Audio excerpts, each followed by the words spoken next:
होश में आओ, महागुण होश में आओ, महागुण होश में आओ। मंत्रा 2 की यही पुकार, मंत्रा 2 की यही पुकार। आखिर क्यों महागुण मंत्रा 2 हाउसिंग सोसाइटी के बायर्स परेशान हैं? इन घर खरीदारों के लिए ये इनकी पूरी जिंदगी की कमाई है, साथ में आगे कई सालों तक का कर्ज भी है, और उन्हें उनके अपने ही घर में मालिकाना हक नहीं मिल रहा है। ये होम बायर्स ज्यादातर नौकरी पेशा लोग हैं। हर सैटरडे संडे को ये बिल्डर के हेड ऑफिस में जाकर धरने पे बैठ जाते हैं। बिल्डर को कोई फर्क नहीं पड़ता है। आइए चलते हैं इस प्रोजेक्ट में, देखते हैं यहां के बायर्स को क्या परेशानी का सामना करना पड़ रहा है।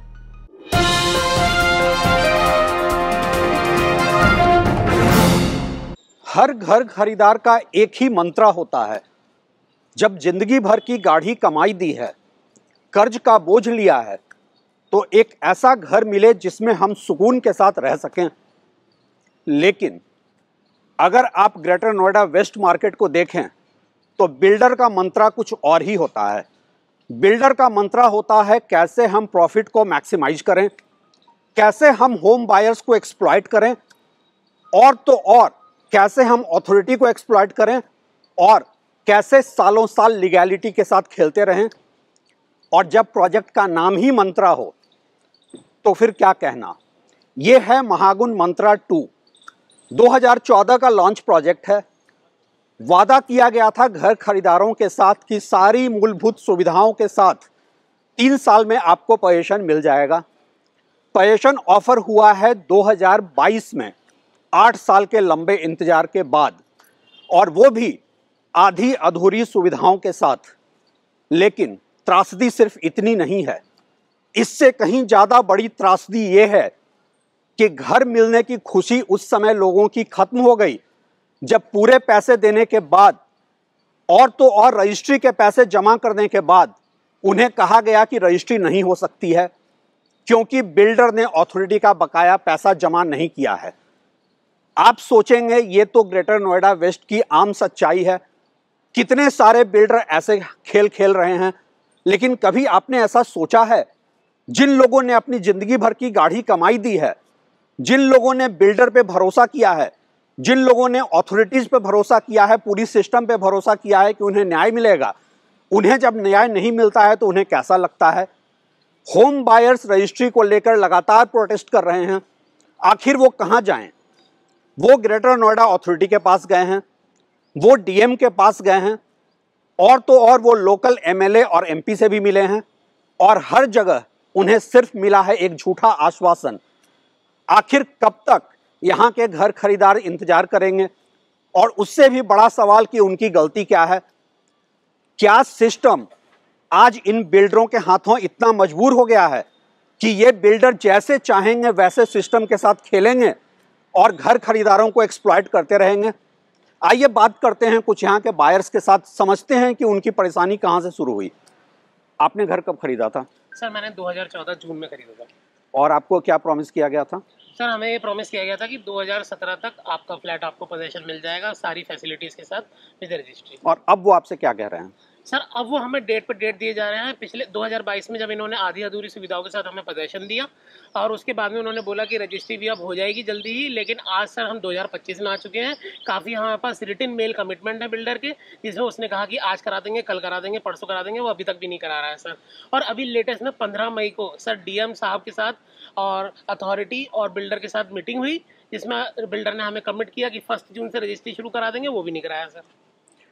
कहाँ कहाँ पे आप लोग जाकर मिले हैं? अपनी परेशानी को लेकर आपने किन किन अथॉरिटी से बात की है? सर हम अथॉरिटी पे गए हैं, डीएम साहब पे गए हैं, एमपी साहब पे गए हैं, एमएलए साहब पे गए हैं, और कई बार गए हैं सर। लेकिन सिवाय एश्योरेंस के कुछ भी नहीं मिल रहा। हम पिछले 3 साल से लगातार एवरी वीक मेल कर रहे हैं, लेकिन फिर भी कोई सुनवाई नहीं हो रही है। डीएम सर जो है इनका ऑफिस भी सील करने के लिए आश्वासन दिए थे। 1 हफ्ते तक ऑफिस इनका सील भी रहा है। उसके बाद ये मतलब अपना जाके ऑफिस खुलवा लिए। हम लोग जो है रजिस्ट्री नहीं कर रहे हैं, मतलब ऐसे परेशान कर रहे हैं, डेट पे डेट दिए जा रहे हैं। इवन हम लोग जो है एडवोकेट की फीस भी दे चुके हैं, 10-10 हज़ार सबसे जो है एडवोकेट फीस ले चुके हैं हम लोगों से। जब ऑफिस सील हुआ था तो दोबारा कैसे खुला, आपने ये पता करने की कोशिश की थी? ये हम लोग तो ज़्यादा मतलब हम लोग दोबारा नहीं गए वहाँ पर, मतलब उसके बाद कुछ दिन बाद गए, 1 हफ्ते जब इनका खुल गया ऑफिस, उसके बाद जब जाने के बाद जो है खुल गया था इनका 1 हफ्ते के बाद। सर हम सब लोग बहुत बीमार हो चुके हैं। आम तौर पे खबरों में जब ये बात बताई जाती है कि डिफॉल्टर बिल्डर्स की ऑफिस सील हुई है तो लोगों को लगता है कि अब कुछ राहत मिलेगा, लोग समझते हैं कि अब इंसाफ होगा। लेकिन यहाँ की सच्चाई देखिए, 1 हफ्ते बाद वही डिफॉल्टर बिल्डर जाकर अपनी ऑफिस को खुलवा लेता है और सिस्टम के पास कोई जवाब नहीं है कि वो ऑफिस कैसे खुलता है। सर बिल्डर यहाँ पे बहुत बड़े लेवल पे ट्रांसफर चार्जेस ले रहा है, लाखों रुपए ट्रांसफर चार्जेस ले रहा है और करोड़ों रुपए का रेवेन्यू डिपार्टमेंट को भी नुकसान हो रहा है। एक फ्लैट पिछले 10 साल में 11 साल में एक फ्लैट अगर एक बार भी रीसेल होता है तो लाखों रुपए ट्रांसफर चार्जेस लिए जाते हैं, करोड़ों रुपए बिल्डर ने कमाए और करोड़ों रुपए का रेवेन्यू डिपार्टमेंट को नुकसान। कभी आप लोगों ने ये सवाल उठाया कि ये तो इलीगल है ट्रांसफर चार्ज? हमने हर तरीके से सवाल उठाए, हमने मेल पे भी ये डाला है, अथॉरिटी में को भी हमने इन्फॉर्म किया है कि बिल्डर ट्रांसफर चार्जेस ले रहा है जो कि इलीगल है, रेवेन्यू डिपार्टमेंट को उसका नुकसान हो रहा है, स्टैम्प ड्यूटी रजिस्ट्री पेमेंट नहीं जा रही, बट हमें हर तरीके से सिर्फ आश्वासन नहीं मिला है अभी तक। बताया, हम डीएम साहब के पास गए, एमपी साहब के पास भी गए, इवन सीएम पोर्टल पे भी अपनी सुनवाई लगातार कंटिन्यू वहाँ पे डाल रहे हैं, बट कोई रेस्पॉन्स नहीं मिल रहा है। हम आपके चैनल के माध्यम से एक रिक्वेस्ट करना चाह रहे हैं कि प्रशासन इसमें इन्वॉल्वमेंट दे और हमें अपना हक दिलाए। ये घर खरीदार नौकरी पेशा लोग हैं, हर सैटरडे संडे ये बिल्डर के मेन ऑफिस पर जाकर प्रोटेस्ट करते हैं और इन्हें कोई जवाब नहीं मिलता। लेकिन सवाल यहाँ बिल्डर की इलीगैलिटी का नहीं है, मेरा सवाल यहाँ सिस्टम से है। जब आप एक डिफॉल्टर बिल्डर का ऑफिस सील करते हैं, किस ग्राउंड पे आप उसे खोल देते हैं और क्या आपने कोई पब्लिक नोटिस दिया कि डिफॉल्टर बिल्डर ने पैसे जमा कर दिए तब हमने खोला? मेरा सवाल ग्रेटर नोएडा अथॉरिटी से है, जब आपके पास बायर्स के कंप्लेंट आते हैं तो आप उस कंप्लेंट को लेकर क्यों बैठे होते हैं, उस पर कोई एक्शन क्यों नहीं होता? मेरा सवाल यहाँ के डीएम से है, जब लोग आपके पास अपनी दुख भरी कहानी लेकर आते हैं, क्या झूठे आश्वासन देना आपका काम है?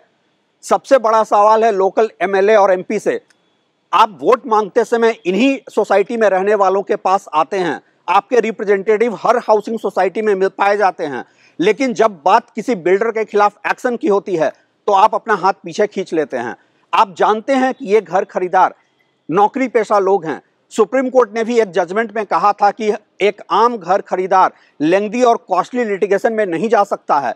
ये घर खरीदार अगर कोर्ट में जाएंगे तो बिल्डर इन्हें सालों साल कोर्ट में खींचेगा और इसका फायदा बिल्डर उठा रहा है, ये तो समझ में आता है, लेकिन हमारी सिस्टम क्यों खामोश है? सर ये हो रहा है कि जो बिल्डर है और जो हमारे नेता है, बिल्डरों की तरफ से नेताओं को काफ़ी पैसा दिया जाता है, उनके चुनाव प्रचार में उनकी मदद की जाती है। इस वजह से नेता बिल्डर के खिलाफ कुछ नहीं बोल पाते, वो सिर्फ झूठे आश्वासनों से ही हमको मतलब आदमी को बहला फुसलाते रहते, भाई हो जाएगा हो जाएगा, मौके पे कुछ नहीं होता।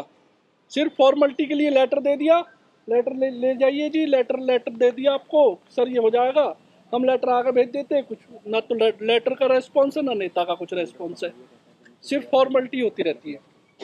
कितनी हाउसिंग सोसाइटीज आपने ऐसी देखी होगी जहां पार्किंग एरिया में ओपन शाफ्ट इस तरीके से है, अगर कोई शॉर्ट सर्किट होता है, खुले इलेक्ट्रिकल वायर्स भी हैं, अगर कोई शॉर्ट सर्किट होता है, अगर कोई हादसा होता है तो इसका जिम्मेदार कौन होगा? क्या ग्रेटर नोएडा अथॉरिटी के अधिकारी ये देखेंगे कि एक पार्किंग स्पॉट पे किस तरह से सीपेज है, किस तरह से ओपन लूज वायर्स हैं?